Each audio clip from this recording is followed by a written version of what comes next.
ನಮಸ್ಕಾರ ವಿಜಯ ಕರ್ನಾಟಕ ವೀಕ್ಷಕರಿಗೆ ಸ್ವಾಗತ. ನಾನು ಇರ್ಷಾದ್ ಉಪ್ಪಿನಂಗಡಿ. ವೀಕ್ಷಕರೇ, ನನ್ನ ಜೊತೆ ಇದ್ದಾರೆ ನಮ್ಮ ಹಿರಿಯ ಸಹೋದ್ಯೋಗಿಯಾದಂತಹ ಬಾಲರಾಜ್ ತಂತ್ರಿ ಅವರು. ವೀಕ್ಷಕರೇ, ದೆಹಲಿ ಚುನಾವಣಾ ಫಲಿತಾಂಶ ಈಗಾಗಲೇ ಬಂದಿದೆ. ಬಿಜೆಪಿ ದೆಹಲಿಯಲ್ಲಿ ಅಭೂತಪೂರ್ವವಾದಂತಹ ಗೆಲುವನ್ನು ಸಾಧಿಸಿದೆ.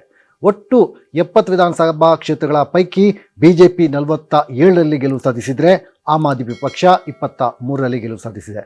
ಹಾಗಾದರೆ ಈ ಚುನಾವಣೆಯ ಎಫೆಕ್ಟ್ ಏನಾಗುತ್ತೆ, ರಾಷ್ಟ್ರ ರಾಜಕಾರಣದಲ್ಲಿ ಈ ಚುನಾವಣೆಯ ಫಲಿತಾಂಶ ಎಷ್ಟರ ಮಟ್ಟಿಗೆ ಪ್ರಭಾವ ಬೀರುತ್ತೆ ಅಂತ ಒಂದಿಷ್ಟು ಚರ್ಚೆ ಮಾಡ್ಕೊಂಡು ಹೋಗೋಣ.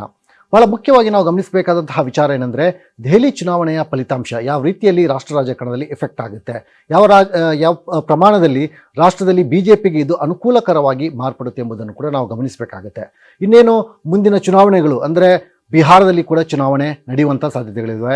ಅದರಲ್ಲಿ ಈ ಹಿಂದಿನ ಫಲಿತಾಂಶಗಳನ್ನು ನಾವು ನೋಡಿದರೆ ಹರಿಯಾಣ ಇರಬಹುದು, ಮಹಾರಾಷ್ಟ್ರ ಇರ್ಬೋದು, ಜಾರ್ಖಂಡ್ ಇರ್ಬೋದು. ಈ ಪೈಕಿ ಹರಿಯಾಣ ಮತ್ತು ಮಹಾರಾಷ್ಟ್ರದಲ್ಲಿ ಕೂಡ ಬಿಜೆಪಿ ಗೆಲುವನ್ನು ಸಾಧಿಸಿತು. ಒಂದು ರೀತಿಯಲ್ಲಿ ಬಿಜೆಪಿಗೆ ಇದು ಅನುಕೂಲಕರವಾದಂತಹ ವಾತಾವರಣ ಸೃಷ್ಟಿಸುವಂತಹ ಎಲ್ಲ ಸಾಧ್ಯತೆಗಳು ಇದ್ದಾವೆ. ಮುಂದಿನ ಬಿಹಾರ ಚುನಾವಣೆಯಲ್ಲಿ ಕೂಡ ಬಿಜೆಪಿ ಕಾರ್ಯಕರ್ತರಿಗೆ ಇದೊಂದು ಬೂಸ್ಟ್ ಕೊಡುವಂತಹ ಚುನಾವಣಾ ಫಲಿತಾಂಶ ಆಗಿದೆ. ಈ ಕಾರಣಕ್ಕಾಗಿ ಈ ದೆಹಲಿ ಚುನಾವಣಾ ಫಲಿತಾಂಶ ಬಹಳ ಮುಖ್ಯ ಆಗುತ್ತೆ. ದೆಹಲಿಯಲ್ಲಿ ಕಳೆದ 27 ವರ್ಷಗಳ ಬಳಿಕ ಬಿಜೆಪಿ ಅಲ್ಲಿ ಗೆಲುವು ಸಾಧಿಸಿದೆ. ಒಂದು ರೀತಿಯಲ್ಲಿ ಅಜ್ಞಾತವಾಸ ಏನಿದೆ, ಈ ಅಜ್ಞಾತವಾಸದಿಂದ ಬಿಜೆಪಿ ಹೊರಗೆ ಬಂದಂತಾಗಿದೆ. ದೊಡ್ಡ ಮಟ್ಟದ ಗೆಲುವು. ಇದಕ್ಕೆ ನಾನಾ ರೀತಿಯ ತಂತ್ರಗಾರಿಕೆಗಳನ್ನು ಕೂಡ ಮಾಡಲಾಗಿತ್ತು. ದೆಹಲಿಯಲ್ಲಿ ಆಮ್ ಆದ್ಮಿ ಪಕ್ಷ ಕಳೆದ 2 ಅವಧಿಯಲ್ಲಿ ಕೂಡ ಅಲ್ಲಿ ಸರ್ಕಾರವನ್ನು ರಚನೆ ಮಾಡಿತ್ತು.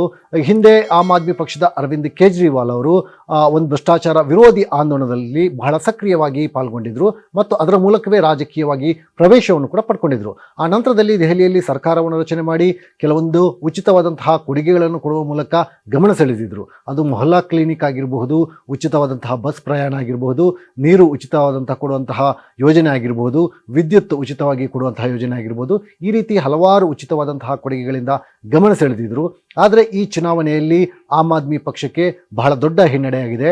ಪಕ್ಷದ ಹಿನ್ನಡೆ ಬಗ್ಗೆ ಹಲವಾರು ವಿಶ್ಲೇಷಣೆಗಳು ಕೂಡ ಬರ್ತಾ ಇದ್ದಾವೆ. ಯಾಕಂದರೆ ಆಮ್ ಆದ್ಮಿ ಪಕ್ಷದ ವಿರುದ್ಧ ಇದ್ದಂತಹ ಭ್ರಷ್ಟಾಚಾರದ ಆರೋಪಗಳು ಕೂಡ ಈ ಒಂದು ಚುನಾವಣೆಯಲ್ಲಿ ಪರಿಣಾಮ ಬಿದ್ದಿದೆ. ಮತ್ತು ಆ ಪಕ್ಷದ ವರಿಷ್ಠರು ಅಂದರೆ ಯಾರು ಆ ಪಕ್ಷದ ಚುಕ್ಕಾಣಿ ಹಿಡಿದಂತಹ ನಾಯಕರುಗಳೇನಿದ್ದಾರೆ, ಅದು ಅರವಿಂದ್ ಕೇಜ್ರಿವಾಲ್ ಆಗಿರ್ಬೋದು, ಸಿಸೋಡಿಯಾ ಅವರಾಗಿರ್ಬೋದು, ಈ ರೀತಿ ಪ್ರಭಾವಿ ನಾಯಕರುಗಳೇ ಜೈಲು ಪಾಲಾಗಿರೋದ್ರಿಂದ, ಅಬಕಾರಿ ಹಗರಣಗಳಲ್ಲಿ ಅವರ ವಿರುದ್ಧ ಆರೋಪ ಕೇಳಿ ಬಂದಿದ್ದರಿಂದ ಅವರ ಕಾರ್ಯಕರ್ತರ ಒಂದು ಹುಮ್ಮಸ್ಸು ಕೂಡ ಕಡಿಮೆ ಆಗಿತ್ತು. ಅದರ ಎಫೆಕ್ಟ್ ಕೂಡ ಈ ಒಂದು ಚುನಾವಣಾ ಫಲಿತಾಂಶದ ಮೇಲೆ ಬಿದ್ದಿದೆ. ಆದರೆ ಇದು ಮುಂದಿನ ಚುನಾವಣೆಗಳಲ್ಲಿ ಅಂದರೆ ಬಿಜೆಪಿಗೆ ರಾಷ್ಟ್ರೀಯ ಮಟ್ಟದಲ್ಲಿ ಯಾವ ರೀತಿ ಅನುಕೂಲಕರ ಆಗುತ್ತೆ, ಬಿಜೆಪಿ ಲೋಕಸಭಾ ಚುನಾವಣೆಯಲ್ಲಿ ಬಿಜೆಪಿ ಪ್ರದರ್ಶನ ಯಾವ ರೀತಿಯಲ್ಲಿತ್ತು, 400 ಸ್ಥಾನಗಳನ್ನು ಕೂಡ ಮೀರುತ್ತೆ ಎಂಬ ವಿಶ್ವಾಸದಲ್ಲಿ ಬಿಜೆಪಿ ನಾಯಕರುಗಳು ಇದ್ದರು. ಆದರೆ ಆ ಚುನಾವಣೆಯಲ್ಲಿ ಆ ಫಲಿತಾಂಶ ಸಿಕ್ಕಿರಲಿಲ್ಲ. ಆದರೆ ನಂತರದಲ್ಲಿ ನಡೆದಂತಹ ರಾಜ್ಯದ ಚುನಾವಣೆಗಳು ಹರಿಯಾಣ, ಮಹಾರಾಷ್ಟ್ರ, ಜಾರ್ಖಂಡಲ್ಲಿ ಸೋಲನ್ನು ಅನುಭವಿಸಿದ್ರು ಕೂಡ ಹರಿಯಾಣ, ಮಹಾರಾಷ್ಟ್ರದಲ್ಲಿ ಗೆಲುವನ್ನು ಸಾಧಿಸಿತು. ಅದರ ಬೆನ್ನಲ್ಲೇ ದೆಹಲಿಯಲ್ಲಿ ಕೂಡ ಬಿಜೆಪಿ ಗೆಲುವನ್ನು ಸಾಧಿಸಿದೆ. ಮುಂದೆ ಇರುವಂಥದ್ದು ಬಿಹಾರ ಚುನಾವಣೆ. ಸೊ ನಮ್ಮ ಜೊತೆ ಸಹೋದ್ಯೋಗಿಯಾಗಿರುವಂತಹ ಬಾಲರಾಜ್ ತಂತ್ರಿ ಅವರಿದ್ದಾರೆ. ಸೊ ಅವರ ವಿಶ್ಲೇಷಣೆ ಯಾವ ರೀತಿ ಇರುತ್ತಂದ್ರೆ ನೋಡೋಣ. ನೋಡಿ, ಈಗ ಖಂಡಿತವಾಗಿಯೂ ಈ 2024ರ ಒಂದು ಲೋಕಸಭಾ ಚುನಾವಣೆಯ ಒಂದು ಆ ವೇಳೆ ನಡೆದಂತ ಕೆಲವೊಂದು ವಿದ್ಯಮಾನಗಳನ್ನು ನಾವು ಅವಲೋಕನ ಮಾಡೋದಾದರೆ, ಭಾರತೀಯ ಜನತಾ ಪಕ್ಷಕ್ಕೆ ಒಂದು ಹಿನ್ನಡೆ ತರಲಿಕ್ಕೋಸ್ಕರ ಇಂಡಿಯಾ ಮೈತ್ರಿಕೂಟ ಒಂದು ಫಾರ್ಮೇಶನ್ ಆಯಿತು. ಅದರಲ್ಲಿ ಬಹುತೇಕ ಎಲ್ಲಾ ಪಕ್ಷಗಳು ಅಂದ್ರೆ ಇಂಡಿಯಾ ಮೈತ್ರಿಕೂಟದಿಂದ ಹೊರತಾದ ಎಲ್ಲಾ ಪಕ್ಷಗಳು ಕೂಡ ಆ ಮೈತ್ರಿಕೂಟದಲ್ಲಿ ಇದ್ವು. ಆದರೆ ಅಲ್ಲಿ ಒಂದು ನಡೆದ ದುರಂತ ಏನು ಅಂತ ಹೇಳಿದ್ರೆ, ಇಂಡಿಯಾ ಮೈತ್ರಿಕೂಟದಲ್ಲಿ ಇದ್ದಂತಹ ಪಕ್ಷಗಳೇ ಒಬ್ಬರನ್ನೊಬ್ರು ವಿರುದ್ಧ ಸ್ಪರ್ಧೆ ಮಾಡಕ್ಕೆ ಕಣದಲ್ಲಿದ್ದು. ಉದಾಹರಣೆಗೆ ನೀವು CPIM ತಗೋಬಹುದು, ಅಥವಾ ಕಮ್ಯುನಿಸ್ಟ್ ಪಾರ್ಟಿಗಳು ಕೇರಳದಲ್ಲಿ ಕಾಂಗ್ರೆಸ್ನ ಎದುರು, ಈಗ ಎಕ್ಸಾಂಪಲ್ ವಯನಾಡಿನಲ್ಲೂ ಕೂಡ ರಾಹುಲ್ ಗಾಂಧಿ ಅವರ ಎದುರು CPIM ನ ಕ್ಯಾಂಡಿಡೇಟ್ ಇದ್ರು. ಆದ್ರೆ ಈ ರಾಷ್ಟ್ರ ಮಟ್ಟದ ಒಂದು ವಿಚಾರಕ್ಕೆ ಬಂದಾಗ ಅವರೆಲ್ಲ ಒಂದು ಇಂಡಿಯಾ ಮೈತ್ರಿಕೂಟದಲ್ಲಿ ತಮ್ಮನ್ನು ಗುರುತಿಸಿಕೊಂಡಿದ್ರು. ಇನ್ನು ಲೋಕಸಭಾ ಚುನಾವಣೆಯಲ್ಲಿ ಆಮ್ ಆದ್ಮಿ ಪಾರ್ಟಿ ಮತ್ತೆ ಕಾಂಗ್ರೆಸ್ ದೆಹಲಿಯ 7 ಲೋಕಸಭಾ ಕ್ಷೇತ್ರದಲ್ಲಿ ಅಲ್ಲೂ ಕೂಡ ಒಂದು ಹೊಂದಾಣಿಕೆಯನ್ನು ಮಾಡಿಕೊಂಡು ಸ್ಪರ್ಧಾ ಕಣದಲ್ಲಿದ್ದು. ಆದ್ರೆ ದೆಹಲಿಯ ವಿಧಾನಸಭಾ ಚುನಾವಣೆ ವಿಚಾರಕ್ಕೆ ಬಂದಾಗ ಪ್ರತ್ಯೇಕವಾಗಿ ಸ್ಪರ್ಧೆ ಮಾಡಿದ್ದು. ಇದು ಕೂಡ ಒಂದು ಆಮ್ ಆದ್ಮಿ ಪಾರ್ಟಿಯ ಈ ಮಟ್ಟಿನ ಒಂದು ಹಿನ್ನಡೆಗೆ ಒಂದು ಕಾರಣ ಆಗಿರ್ಬೋದು. ಯಾಕಂತ ಹೇಳಿದ್ರೆ ರಾಷ್ಟ್ರ ರಾಜಕಾರಣದಲ್ಲಿ ಒಟ್ಟಾಗಿ ರಾಜ್ಯ ಅಂದ್ರೆ ವಿಧಾನಸಭಾ ಚುನಾವಣೆಯಲ್ಲಿ ಪ್ರತ್ಯೇಕವಾಗಿ ಸ್ಪರ್ಧೆ ಮಾಡಿರೋದ್ರಿಂದ ಎಲ್ಲೋ ಒಂದ್ ಕಡೆ ಮತ ವಿಭಜನೆ, ಅದಾದ ನಂತರ ಇಂಡಿಯಾ ಮೈತ್ರಿಕೂಟದ ಒಂದು ಏನು ಆಶಯ, ಆ ಆಶಯಗಳನ್ನು ಧಕ್ಕೆ ತರುವಂತಹ ಈ ರಾಜಕೀಯ ಒಂದು ಬೆಳವಣಿಗೆಗಳು ಇದಾಗಿದ್ವು. ಹಾಗಾಗಿ ದೆಹಲಿಯ ಚುನಾವಣೆ ಅದರ ಫಲಿತಾಂಶ, ಅದಕ್ಕಿಂತ ಹಿಂದೆ ಮಹಾರಾಷ್ಟ್ರ ಚುನಾವಣೆ ಮತ್ತು ಅದರ ಫಲಿತಾಂಶ, ಹರಿಯಾಣದ ಫಲಿತಾಂಶಗಳೆಲ್ಲ ಕೂಡ ಭಾರತೀಯ ಜನತಾ ಪಕ್ಷಕ್ಕೆ ಒಂದು ಪಕ್ಷವಾಗಿ ಒಂದು ಬಹುದೊಡ್ಡ ಬೂಸ್ಟ್ ಅನ್ನ ಕೊಡ್ತಾ ಇದೆ. ನೀವು ಈಗಾಗಲೇ ಹೇಳದಂತೆ ಬಿಹಾರದ ಚುನಾವಣೆ ಕೂಡ ಈ ಅಕ್ಟೋಬರ್ ತಿಂಗಳಲ್ಲಿ ಆ ಭಾಗದಲ್ಲಿ ನಡಿಬೇಕಿದೆ. ಇದು ಕೂಡ ಈಗ ಬಿಜೆಪಿ ಅವರ ಏನು ಒಂದು ಸ್ಲೋಗನ್ ಇದೆಯಾ, ಈ ಡಬಲ್ ಇಂಜಿನ್ ಸರ್ಕಾರ ಇದ್ರೆ ಒಂದು ಅಭಿವೃದ್ಧಿ ಕೆಲಸಗಳು ಒಂದು ವೇಗವನ್ನು ಪಡೆದುಕೊಳ್ಳುತ್ತವೆ ಅನ್ನೋ ಒಂದು ಹೇಳಿಕೆಗಳನ್ನು ಕೊಡ್ತಾ ಬಂದ್ರ, ಅದೇ ರೀತಿ ಈಗ ದೆಹಲಿಯ ಒಂದು ಫಲಿತಾಂಶಗಳು ಕೂಡ ಬಂದಿದೆ. ಮಹಾರಾಷ್ಟ್ರ ಮತ್ತು ಹರಿಯಾಣದ ಫಲಿತಾಂಶಗಳು ಕೂಡ ಅದೇ ರೀತಿ ಬಂದಿರೋದ್ರಿಂದ ಬಿಜೆಪಿಗೆ ಮತ್ತೆ ಇಂಡಿಯಾ ಮೈತ್ರಿಕೂಟಕ್ಕೆ ಮುಂಬರುವ ಚುನಾವಣೆ, ಈ ಬಿಹಾರದ ಅತಿ ಮುಖ್ಯವಾದಂತೆ ಬಿಹಾರ ಚುನಾವಣೆ ಎದುರಿಸೋಕೆ ಬಹಳ ದೊಡ್ಡ ಬೂಸ್ಟರ್ ಸಿಕ್ಕಿದೆ ಅಂತ ನನ್ನ ಅಭಿಪ್ರಾಯ. ಓಕೆ, ಇನ್ನು ಬಹಳ ಮುಖ್ಯವಾಗಿ ಈ ಒಂದು ಚುನಾವಣಾ ಫಲಿತಾಂಶ, ದೆಹಲಿಯಲ್ಲಿ ನಡೆದಂತಹ ಚುನಾವಣಾ ಫಲಿತಾಂಶ ಏನಿದೆ, ಆಮ್ ಆದ್ಮಿ ಪಕ್ಷದ ಮೇಲೆ ಯಾವ ರೀತಿ ಪರಿಣಾಮ ಬೀರುತ್ತೆ ಎಂಬುದನ್ನು ಕೂಡ ನಾವು ನೋಡಬೇಕಾಗುತ್ತೆ. ಯಾಕಂದರೆ ಆಮ್ ಆದ್ಮಿ ಪಕ್ಷ ದೆಹಲಿಯಲ್ಲಿ 2 ಅವಧಿಯಲ್ಲಿ ಅಧಿಕಾರ ನಡೆಸಿದೆ, ಪಂಜಾಬ್ನಲ್ಲಿ ಕೂಡ ಸರ್ಕಾರವನ್ನು ರಚನೆ ಮಾಡಿದೆ.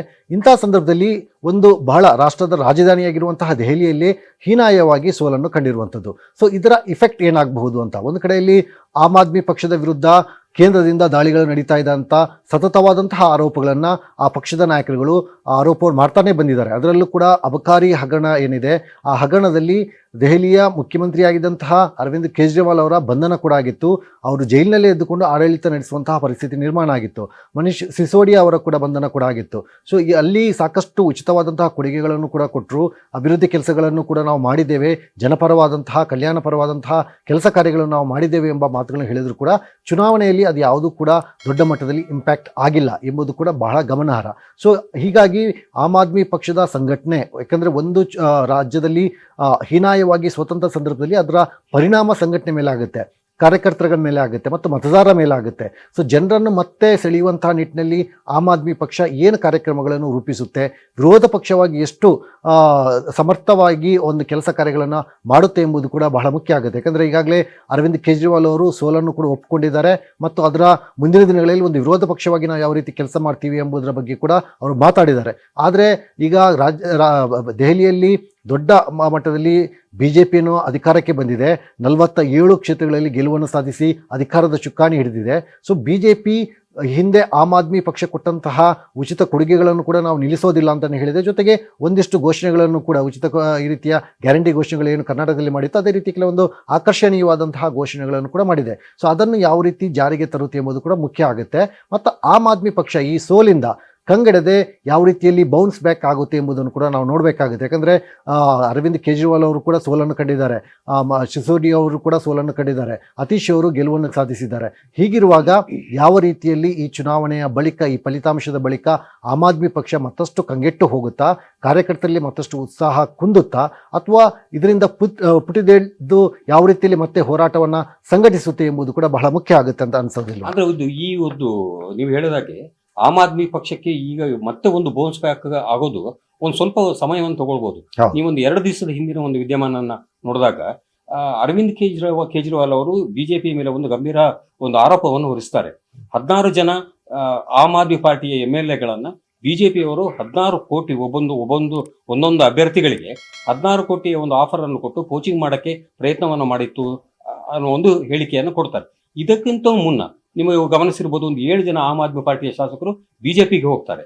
ಹಾಗಾಗಿ ಈಗ ಅವರ ಏನು 63 ಸ್ಥಾನದಿಂದ ಇವಾಗ 23 ಸ್ಥಾನಕ್ಕೆ ಬಂದಿದ್ದಾರೋ ಅದನ್ನ ಅವರು ರಿಕವರಿ ಮಾಡ್ಕೊಳ್ಳಿಕ್ಕೆ, ಇದರ ಜೊತೆಗೆ ಅರವಿಂದ್ ಕೇಜ್ರಿವಾಲ್, ಮನೀಶ್ ಸಿಸೋಡಿಯಾ ಅಂತ ನಾಯಕರೇ ಕೂಡ ಈ ಚುನಾವಣೆಯಲ್ಲಿ ಸೋಲನ್ನು ಅನುಭವಿಸಿದ್ರಿಂದ ಈಗ ಮತ್ತೆ 2015ರ ಚುನಾವಣೆಯಲ್ಲಿ ಆಮ್ ಆದ್ಮಿ ಪಾರ್ಟಿ ಯಾವ ರೀತಿ ತಮ್ಮ ಪಕ್ಷವನ್ನು ಫೌಂಡೇಶನ್ ರೀತಿಯಿಂದ ಮೇಲಕ್ಕೆ ತೆಗೆದು ಬಂತು, ಅದೇ ರೀತಿಯ ಕೆಲಸವನ್ನ ಮತ್ತೆ ಈಗ ಅರವಿಂದ್ ಕೇಜ್ರಿವಾಲ್ ಮಾಡಬೇಕಾಗುತ್ತೆ. ಆಮೇಲೆ ಇನ್ನೊಂದು ವಿಚಾರ ಏನು ಅಂತ ಹೇಳಿದ್ರೆ, ನಿಮ್ಗೆ ಗೊತ್ತಿರೋ ಹಾಗೆ ಕೇಜ್ರಿವಾಲ್ ಅವರು ಜಾಮೀನಿನ ಮೇಲೆ ಹೊರಗಿರುವಂತದ್ದು.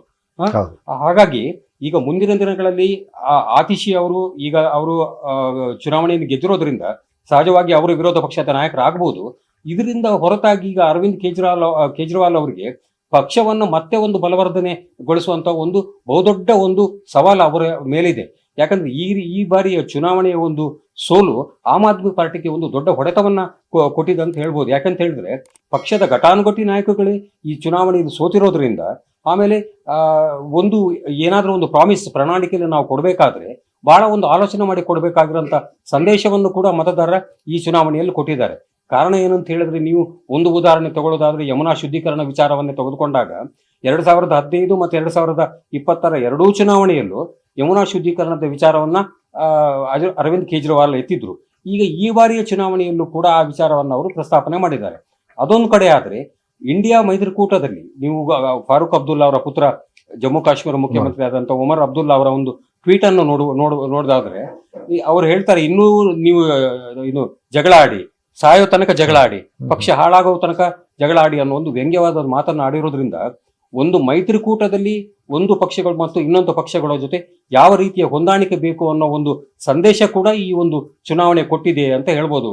ಓಕೆ, ಕೊನೆಯದಾಗಿ ಒಟ್ಟು ಈ ಚುನಾವಣೆಯ ಇಫೆಕ್ಟು ಮತ್ತು ಮುಂದಿನ ದಿನಗಳಲ್ಲಿ ಯಾವ ರೀತಿಯಲ್ಲಿ ಬಿಜೆಪಿಗೆ ಅದು ಅನುಕೂಲವಾಗಿ ಮಾರ್ಪಡುತ್ತೆ ಮತ್ತು ಬಿಜೆಪಿಯ ಕಾರ್ಯಕರ್ತರಲ್ಲಿ ಮತ್ತು ಪಕ್ಷದ ನಾಯಕರಲ್ಲಿ ಯಾವ ರೀತಿ ಹುಮ್ಮಸ್ಸು ಬರುತ್ತೆ ಮತ್ತು ಮುಂದಿನ ಚುನಾವಣೆಗಳನ್ನು ಕೂಡ, ಯಾಕಂದರೆ ಲೋಕಸಭಾ ಚುನಾವಣೆಯಲ್ಲಿ ಯಾವ ರೀತಿ ಬಿಜೆಪಿಗೆ ಹಿನ್ನಡೆ ಆಗಿತ್ತು, 400ಕ್ಕೂ ಹೆಚ್ಚಿನ ಸ್ಥಾನಗಳನ್ನು ಗಳಿಸಬಹುದು ಎಂಬ ಸಮೀಕ್ಷೆಗಳೇನಿದ್ದಾವೆ, ಆ ಸಮೀಕ್ಷೆಗಳ ವರದಿಗಳು ಯಾವ ರೀತಿ ಸುಳ್ಳಾಗಿತ್ತು, ಆ ನಂತರದಲ್ಲಿ ನಡೆದಂತಹ ರಾಜ್ಯಗಳ ಚುನಾವಣೆ ಏನಿದೆ ಅದು ಖಂಡಿತವಾಗಿಯೂ ಬಿಜೆಪಿಗೆ ಪ್ಲಸ್ ಪಾಯಿಂಟ್ ಆಗಿದೆ ಮತ್ತು ಕಾಂಗ್ರೆಸ್ಗೆ ಒಂದು ರೀತಿಯಲ್ಲಿ ಹಿನ್ನಡೆ ಆಗಿದೆ. ಜೊತೆಗೆ ದೆಹಲಿ ರಾಷ್ಟ್ರದ ರಾಜಧಾನಿ ಏನಿದೆ, ರಾಷ್ಟ್ರದ ರಾಜಧಾನಿಯಲ್ಲೇ ಅಧಿಕಾರ ನಡೆಸುವಂಥದ್ದು ವಿರೋಧ ಪಕ್ಷಗಳಾಗಿರೋದ್ರಿಂದ ಒಂದು ರೀತಿಯಲ್ಲಿ ಮುಜುಗರವಾದಂತಹ ಸನ್ನಿವೇಶ ನಿರ್ಮಾಣ ಆಗಿತ್ತು ಆಡಳಿತಾರೂಢ ಬಿಜೆಪಿಗೆ. ಸೊ ಇದೀಗ ರಾಷ್ಟ್ರದ ರಾಜಧಾನಿ ದೆಹಲಿಯಲ್ಲಿ ಕೂಡ ಬಿಜೆಪಿ ಅಧಿಕಾರದ ಚುಕ್ಕಾಣಿ ಹಿಡಿದಿರೋದ್ರಿಂದ ಮುಂದಿನ ದಿನಗಳಲ್ಲಿ ಅಲ್ಲಿ ಯಾವ ರೀತಿಯಲ್ಲಿ ಡೆವಲಪ್ಮೆಂಟ್ಗಳಾಗುತ್ತವೆ ಮತ್ತು ಅದರ ಪರಿಣಾಮಗಳು ಯಾವ ರೀತಿಯಲ್ಲಿ ರಾಷ್ಟ್ರದ ಮೇಲೆ ಬೀರುತ್ತೆ ಎಂಬುದನ್ನು ಕೂಡ ನಾವು ಗಮನಿಸಬೇಕಾಗುತ್ತೆ. ಮತ್ತು ಕಾಂಗ್ರೆಸ್ಸಿಗೆ ಕೂಡ ಹಲವಾರು ಪಾಠಗಳಿದ್ದಾವೆ. ಈಗಾಗಲೇ ತಾವು ಹೇಳ್ತಾ ಇದ್ರಿ ಯಾವ ರೀತಿಯಲ್ಲಿ ವಿರೋಧ ಪಕ್ಷಗಳ ಒಕ್ಕೂಟ ಏನಿದೆ, ಇಂಡಿಯಾ ಮೈತ್ರಿಕೂಟ ಒಂದು ಒಕ್ಕೂಟವಾಗಿ ಅಲ್ಲಿ ಹೋಗಿಲ್ಲ, ಬದಲಾಗಿ ಲೋಕಸಭಾ ಚುನಾವಣೆಯಲ್ಲಿ ಸಿಕ್ಕಂತಹ ಅನುಕೂಲ ಏನಿದೆ, ದಿಲ್ಲಿಯಲ್ಲಿ ಮತ ಪ್ರಮಾಣವನ್ನು ಕೂಡ ಕಾಂಗ್ರೆಸ್ಸಿಗೆ ಹೆಚ್ಚಳ ಆಗಿತ್ತು. ಸೊ ಅದರ ಹಿನ್ನೆಲೆಯಲ್ಲಿ ಅಲ್ಲಿ ಏಕಾಂಗಿಯಾಗಿ ಒಂದು ಹೋರಾಟವನ್ನು ನಡೆಸೋದಕ್ಕೆ ಕೂಡ ಕಾಂಗ್ರೆಸ್ ಮುಂದಾಗಿದೆ.